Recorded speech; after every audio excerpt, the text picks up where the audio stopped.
โลโดยว่าจังไดโอ้กระทายอยู่มองเก่าอยู่แล้วโดย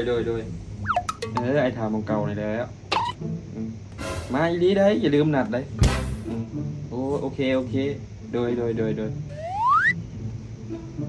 โอ้สื่อโทรศัพท์ใหม่วะนี่ ไม่ล่าสุดพอได้ชาวโปรแม็ก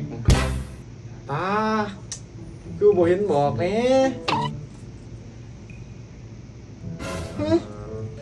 ไอโฟนนี้ยังมันคือมีกาก Oppo นำอยู่รุมมันเป็น iPhone อีทั้งแนวนี่มันก็เป็นแนวนี้ถ้าคือว่ามี Oppo ไอโฟนแต่ง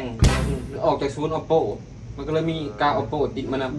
ำกูกำลังเคยเห็นนี่ Oppo อยู่รุมหรือ iPhone อยู่กลาง แม้ไอโฟนแต่ว่าออกศูนย์ Oppo มันเลยมีโลโก้ Oppo ติดมา โอ้เกิดมากำลังเคยเห็น iPhone นี่ว่า ออกใหม่ล่าสุดได้นี่มีเครื่องเดียวในโลก เคยเห็นจักเทื่อแต่เกิดมา มีเครื่องเดียวในโลกได้นี่ โอ้บ่เคยเห็นจักเทื่อแล้ว Oppo iPhone เนี่ยนี่